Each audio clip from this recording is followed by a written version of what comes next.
दोस्तों, सुबह का वक्त था। लोग अपने अपने घर से निकल के अपने काम के लिए इधर उधर जा रहा था। तभी एक व्यक्ति की नजर गांव के बने पंचायत घर पे पड़ी तो उसे कुछ अजीब सी चीज नजर आई। जब वह पूरा नजदीक से देखा तो देख के उसके हाथ पैर हिलने लगा, थर थर कांपने लगा। दोस्तों, वो इंसान जब उस अजीब चीज को देखा तो घबरा गया, बल्कि वो कोई चीज या कोई वस्तु नहीं था, वो किसी इंसान का कटा हुआ सिर था, एक मर्द का सिर था। दोस्तों, हैरान करने वाली बात यह थी कि ये सिर कटा हुआ पंचायत घर के पास कैसे आए। तो दोस्तों, बने रहिए मेरे साथ। मैं हूं किंग तस्लीम और आज की कहानी सुनकर के आप भी हैरान और परेशान हो जाओगे। तो दोस्तों, बस आपसे वही एक रिक्वेस्ट कि चैनल को सब्सक्राइब कर दिया करें और वीडियो को लाइक शेयर करना ना भूलें। तो चलिए दोस्तों, कहानी को विस्तार से शुरू करते हैं। दोस्तों, आगरा के इत्मदुद्दौला थाना क्षेत्र निवासी गुलजारीलाल प्रजापति अपना पुश्तैनी धंधा करके परिवार का भरण पोषण कर खुशहाल जिंदगी बिता रहा था। उसके काम में उसकी पत्नी सोमवती और 3 बेटे भी हाथ बटाते थे। एक बेटी थी जो घर के रोजाना के काम में मां का हाथ बटाती थी। गुलजारीलाल के बेटे जवान हो गए तो पुश्तैनी धंधा छोड़कर वे दूसरा काम करने लगे थे। फिर गुलजारीलाल ने कांच का सामान बनाने की एक फैक्ट्री में नौकरी कर ली। बच्चे जवान थे तो उनकी शादी के लिए रिश्ते भी आने लगे। मंझले बेटे विनोद की शादी फिरोजाबाद जिले के गांव मोहम्मदाबाद निवासी महेश की भतीजी अनीता से कर दी। दरअसल अनीता के पिता रमेश और मां की मृत्यु उस समय हो गई थी जब अनीता छोटी थी। तब उसके ताऊ महेश ने ही उसकी और उसके भाई बहन की परवरिश की थी। विनोद एक सीधा साधा युवक था तो वहीं अनीता तेजतर्रार थी। ससुराल में वह खुश नहीं थी। गुलजारीलाल का संयुक्त परिवार था। अनीता को वहां घुटन हो रही थी। कुछ दिनों तक तो वह खामोश रही, पर उसने पति पर जोर डालना शुरू कर दिया कि वह इस संयुक्त परिवार में नहीं रह सकती। वह अलग रहना चाहती है। पत्नी की बात से विनोद हैरान था और परेशान भी। अपने परिवार से अलग होने की बात उसने कभी सोची नहीं थी। ससुराल में सभी लोग अनीता का ठीक से ख्याल रखते थे तो वह समझ नहीं पा रहे थे कि आखिर ऐसी क्या बात है जो वह अलग रहने की जिद कर रही है। बहरहाल उन्होंने उसे किसी तरह समझा बुझा दिया। एक दिन अनीता मायके गई और कई दिन तक जब उसने आने का नाम नहीं लिया तो उसके ससुर गुलजारीलाल ने अनीता के ताऊ महेश को फोन किया कि वह अनीता को ससुराल छोड़ जाए। अगले दिन महेश अनीता को लेकर आ गया और उसने गुलजारीलाल से कहा, देखो समधी जी, अनीता अब आपकी अमानत है। इसकी देखभाल की जिम्मेदारी आपकी ही है। मैं एक बात और बताना चाहता हूं कि यह जिद्दी स्वभाव की है। आप इसकी किसी अनाप शनाप जिद पर ध्यान न दें। उस दिन तो किसी ने महेश की बात पर गौर नहीं किया, लेकिन दिन ब दिन अनीता का बदलता व्यवहार ससुराल वालों को अखर रहा था। फिर एक दिन अनीता घर में किसी को बिना बताए कहीं चली गई। सास सोमवती ने बड़ी बहू मीना से पूछा कि अनीता कहाँ है, तो मीना ने कहा कि कहीं से फोन आया था और वह फोन पर बातें करते करते बाहर निकल गई। सोमवती चिंतित हो गई कि पता नहीं ये कहाँ चली गई। काफी देर बाद जब अनीता वापस लौटी तो सास ने उससे पूछताछ की। अनीता ने कोई सफाई देने के बजाय सास से तपाक से कहा, मैं कोई कैदी तो हूं नहीं जो एक जगह बंद होकर रहूं।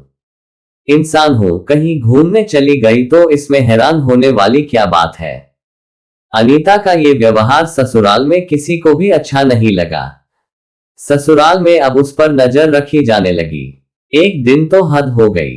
अनीता के जेठ राकेश ने उसे इत्मदुद्दौला चौराहे पर किसी आदमी के साथ देख लिया।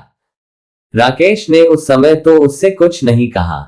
जब वह घर आए तो उससे पूछताछ की तो उसने सफाई दी कि वह अपने रिश्ते के भाई से मिलने गई थी। गुलजारीलाल ने उससे सख्ती से कहा कि जिससे भी मिलना हो घर पर मिलो, अन्यथा नतीजा अच्छा नहीं होगा। अनीता ने तड़प कर कहा, अब और बुरा क्या होगा, मेरी जिंदगी तो वैसे भी बर्बाद होकर रह गई है। सोमवती ने हैरानी से उसे देखा और पूछा, क्या परेशानी है तुझे जो इस तरह बोल रही है। तुम नहीं समझोगी अम्मा, कहकर वह अपने कमरे में चली गई। इसके बाद अनीता ससुराल वालों के शक के घेरे में आ गई थी। गुलजारीलाल ने उसके ताऊ महेश को सारी बात बताई तो उसने कहा, समधी जी, मैंने पहले ही आपको बता दिया था कि आप ही इसे अपने हिसाब से रखें। अब आप ही जानो। धीरे धीरे वक्त बीत रहा था। अनीता का 2 बार गर्भपात हो चुका था। आखिर 4 साल बाद उसने एक बेटे को जन्म दिया, जिसका नाम आयुष रखा गया। परिवार में बेटे के जन्म के बाद सभी लोग खुश हुए। इस बीच घर वालों को यह बात पता चल चुकी थी कि शादी से पहले अनीता के गांव के ही किसी लड़के के साथ गलत संबंध थे। आयुष के जन्म के बाद तो अनीता बेखौफ हो गई और एक दिन अपने दुधमुंहे बच्चे को छोड़कर घर से बिना बताए फिर गायब हो गई। बार बार बहू का घर से गायब होना बदनामी वाली बात थी, इसलिए घर के लोग चिंतित हो गए। अनीता के ताऊ ने साफ कह दिया कि उसे उस लड़की से कोई मतलब नहीं है। काफी खोजबीन के बाद पता चला कि अनीता मोहम्मदाबाद के रहने वाले किशन नारायण के साथ टूंडला में किराए का कमरा लेकर रह रही है। ससुराल वाले हैरान रह गए कि बहू इतनी बेलगाम कैसे हो सकती है। आखिर ससुराल वाले उसके पास गए और उसे समझा बुझाकर वापस ले आए। घर पहुंचने पर पति विनोद ने अनीता की खूब पिटाई की, तो आखिर अनीता ने भी मुंह खोल दिया कि वह अपने प्रेमी के बिना नहीं रह सकती। अब विनोद भी अपनी जिद पर था। उसने अनीता को हिदायत दे दी कि उसे किशन को भूल जाना होगा, वरना अंजाम बुरा होगा। इसके बाद घर के और लोग भी अनीता पर नजर रखने लगे। उसका घर से कहीं आना जाना भी बंद कर दिया।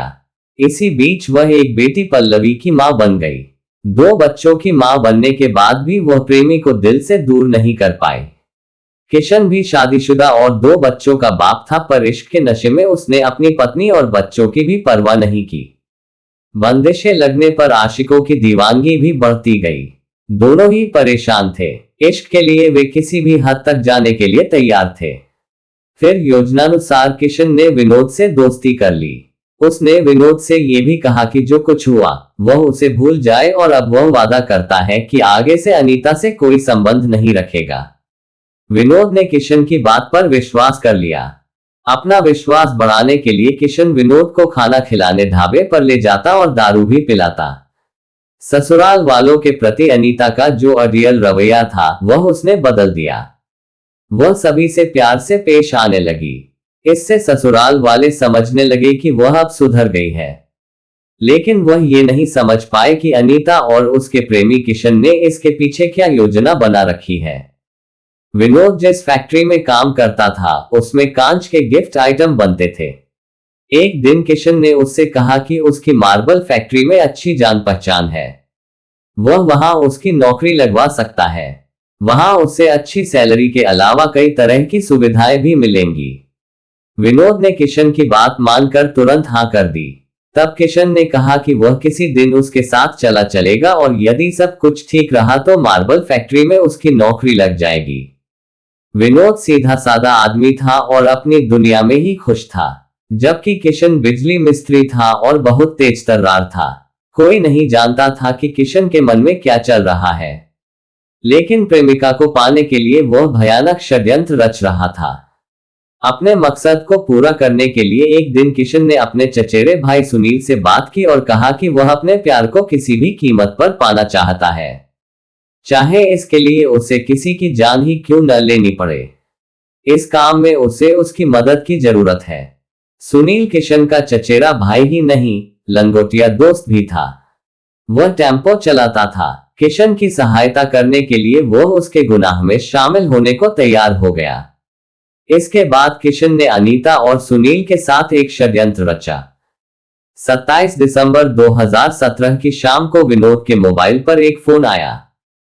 फोन करने वाले ने अपना नाम सुनील बताते हुए कहा, मैं किशन का दोस्त बोल रहा हूं। किशन ने तुम्हारी नौकरी के लिए मुझसे बात की थी। अब हम और किशन रामबाग चौराहे पर खड़े तुम्हारा इंतजार कर रहे हैं। तुम यहीं पर आ जाओ, जिससे नौकरी के बारे में बात की जा सके। नौकरी की बात सुनते ही विनोद खुश हो गया और घर में किसी को बिना कुछ बताए रामबाग चौराहे पर पहुंच गया। वहां पर किशन एक टेम्पो में बैठा मिला। उसके साथ एक और लड़का था। विनोद उस लड़के को नहीं जानता था। किशन ने उसका परिचय अपने चचेरे भाई सुनील के रूप में दिया। किशन ने विनोद को भी टेम्पो में बैठा लिया। अनीता कुछ दिन पहले से अपने मायके में थी, लेकिन थोड़ी देर में वह भी वहां आ गई। पत्नी को वहां देखकर विनोद हैरान रह गया। इससे पहले कि विनोद पत्नी से कुछ पूछता, किशन बोला, दरअसल अनीता तुम्हारे पास ही आने वाली थी। मैंने सोचा कि तुम्हारे काम की बात करने के बाद ये यहीं से तुम्हारे साथ ही चली जाएगी। वे सब कुछ देर तक इधर उधर की बातें करते रहे। तभी किशन ने विनोद से कहा कि फैक्ट्री मालिक ने मिलने के लिए आज शाम 8 बजे का समय दिया है। अभी तो 6 बज रहे हैं, चलो तब तक हम लोग खाना खा लेते हैं। आने वाली आफत से बेखबर विनोद उसके साथ खाना खाने के लिए एक ढाबे पर चला गया। वहां सभी ने खाना खाया। खाना खाने के बाद किशन ने दारू मंगवाए और उसने विनोद के गिलास में चुपके से नींद की 2 गोलियां डाल दी। दारू पीते ही विनोद को नशा चढ़ने ही लगा था, साथ ही उसे नींद सी आने लगी। तब तीनों उसे टेम्पो में ले गए। फिर ढाबे से वे टेम्पो को एक सुनसान जगह पर ले आए। वहीं पर अनीता और किशन ने विनोद को गला दबाकर मार डाला। उसकी मौत के बाद उन्होंने राहत की सांस ली। इधर रात को विनोद घर नहीं पहुंचा तो घर वाले चिंतित हो गए। फोन करने पर अनीता के ताऊ ने बताया कि अनीता तो कई दिन पहले ही यहां से अपनी ससुराल चली गई थी। यह सुनकर परिजनों का माथा ठनका और देर रात में वे थाना एतमादुद्दौला पहुंचे, जहां उन्होंने विनोद की गुमशुदगी लिखाते हुए शक किशन और अनीता पर जताया। थाना प्रभारी ने उन्हें भरोसा दिया कि वह जल्दी ही विनोद का पता लगाने की कोशिश करेंगे। विनोद के घर वालों ने रिश्तेदारियों में भी फोन किए पर विनोद का कुछ पता नहीं चला। 31 दिसंबर 2017 को फिरोजाबाद जिले के थाना नारखी क्षेत्र के गांव बैदीपुर बिदरखा में पंचायत घर के बाहर एक युवक का सिर मिलने की सूचना गांव के चौकीदार ने दी तो थाना प्रभारी संजय सिंह तुरंत मौके पर पहुंच गए। अब पुलिस युवक के शरीर के अन्य अंगों की तलाश में लग गई तो पुलिस को थोड़ी आगे एक पैर तथा कटी हुई हथेली मिल गई। युवक के कटे हुए अंग मिलने की सूचना थाना प्रभारी ने प्रदेश के सभी थानों को वायरलेस द्वारा प्रसारित करा दी। थाना एतमादुद्दौला में गुलजारी लाल ने अपने मंझले बेटे विनोद की गुमशुदगी की सूचना दर्ज करा रखी थी, इसलिए किसी युवक का सिर और अन्य अंग नारखी थाना क्षेत्र में मिलने पर उन्हें शक हुआ कि कहीं ये अंग विनोद के ही तो नहीं है। उन्होंने गुलजारी लाल को थाने बुला लिया। इसके बाद वह उसे लेकर नारखी पहुंच गए। गुलजारी लाल ने जैसे ही वह कटा हुआ सिर देखा तो वह दहाड़े मारकर रोने लगे। उन्होंने उस कटे हुए सिर की पहचान अपने बेटे विनोद के रूप में की। सिर की शिनाख्त हो जाने के बाद नारखी पुलिस शव के बाकी हिस्सों की खोज में लग गई। तभी थाना प्रभारी संजय सिंह को सूचना मिली कि टूंडला पुलिस ने शमशान घाट से मोहम्मदाबाद जाने वाली सड़क पर इधर उधर बिखरे किसी इंसान के टुकड़े बरामद किए हैं। थाना प्रभारी संजय सिंह वहां पहुंच गए। उन्होंने सोचा कि ये टुकड़े भी विनोद की ही लाश के होंगे, इसलिए जरूरी कार्रवाई करके लाश के वे टुकड़े उन्होंने पोस्टमार्टम के लिए भेज दिए। इस विभत्स कत्ल की खबर जब इलाके के लोगों को हुई तो वे सभी हैरान रह गए। नारखी पुलिस को अब कातिलों की तलाश थी। विनोद के भाइयों ने उसकी पत्नी अनीता और उसके प्रेमी किशन पर अपना शक जताया था। पुलिस उन दोनों के पीछे लग गई पर दोनों में से घर पर कोई भी नहीं मिला। कोशिश के बाद पुलिस के लंबे हाथ आखिर नामजद आरोपियों तक पहुंच ही गए। नारखी के थाना प्रभारी संजय सिंह को मुखबिर ने 4 जनवरी 2018 को सूचना दी कि प्रेमी युगल रजावली चौराहे पर मौजूद है। थाना प्रभारी तुरंत पुलिस बल के साथ वहां पहुंचे और दोनों को दबोच लिया। पुलिस दोनों को थाने ले आई। सख्ती से पूछताछ करने पर अनीता ने स्वीकार कर लिया कि उसने ही किशन व उसके दोस्त सुनील के साथ मिलकर अपने पति विनोद की हत्या कर उसकी लाश के 30 टुकड़े किए थे। अनीता ने यह भी स्वीकारा कि उसकी शादी से पहले से ही गांव के किशन से उसके अवैध संबंध थे। चूंकि किशन उसकी जाति का नहीं था, इसलिए ताऊ ने किशन के साथ उसकी शादी करने से मना कर दिया था, पर वे दोनों हर कीमत पर शादी करना चाहते थे। इसी दौरान ताऊ महेश ने अनीता की मर्जी के खिलाफ उसकी शादी विनोद से कर दी थी। अनीता बेमन से विनोद की दुल्हन बनकर ससुराल पहुंच गई थी। अनीता के ताऊ ने सोचा था कि शादी के बाद वह सुधर जाएगी, लेकिन विवाह के बाद प्रेमी की जुदाई ने अनीता को बागी बना दिया। वह रात दिन किशन के लिए तड़पती रहती। उधर किशन ने भी घर वालों के दबाव में शादी तो कर ली थी, लेकिन वह प्यार तो अनीता से ही करता था। समय निकालकर दोनों मिलते रहते थे। आशिकी का जुनून धीरे धीरे खतरनाक मोड़ पर पहुंच रहा था। अनीता विनोद के साथ 7 फेरों के बंधन में बंधी थी, अतः इस शादी को तोड़ना उसके लिए आसान नहीं था। 2 बच्चों की मां बनने के बाद भी उसे लगने लगा कि दिल पर बोझ लेकर वह जी नहीं सकती। एक दिन उसने किशन से कहा कि क्यों न विनोद नाम के इस कांटे को ही जिंदगी से निकाल दिया जाए। इश्क के अंधे प्रेमी को प्रेमिका की बात जंच गई। उसने ये तक नहीं सोचा कि गुनाह करने के बाद अगर वह पकड़ा गया तो उसके परिवार का क्या होगा। आखिर उसने अपने चचेरे भाई सुनील को अपना राजदार बना लिया और षड्यंत्र के तहत काम दिलाने के बहाने विनोद को भी विश्वास में ले लिया। फिर योजनाबद्ध तरीके से विनोद की हत्या कर दी। उन लोगों ने विनोद की हत्या तो कर दी, पर उनके सामने ये समस्या आई कि लाश कहाँ ठिकाने लगाई जाए जिससे वे बच सकें। वह टेम्पो से लाश को मोहम्मदाबाद शमशान घाट ले गए। वहां जमीन पर पॉलीथिन बिछाकर बांके से विनोद की लाश के 30 टुकड़े किए। फिर सभी टुकड़े पॉलीथिन सहित टेम्पो में रख लिए। टेम्पो लेकर वे मोहम्मदाबाद की तरफ बढ़ गए। रास्ते में चलते हुए वे एक एक टुकड़ा डालते गए।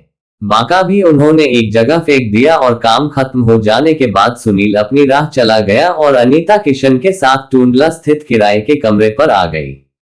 विनोद का कटा हुआ सिर उन्होंने एक खेत में डाला था, पर जानवर उसे घसीटकर पंचायत घर के सामने ले आए, जिसे पुलिस ने 31 दिसंबर 2017 को चौकीदार की सूचना पर बरामद कर लिया। विनोद के शरीर के टुकड़े इकट्ठा करने के लिए पुलिस अनीता को अपने साथ ले गई। जब भी कोई टुकड़ा पुलिस को मिलता, अनीता दहाड़े मारकर रोने का नाटक करने लगती थी। जेल जाने और सजा पाने का डर उसकी आंखों में साफ नजर आ रहा था।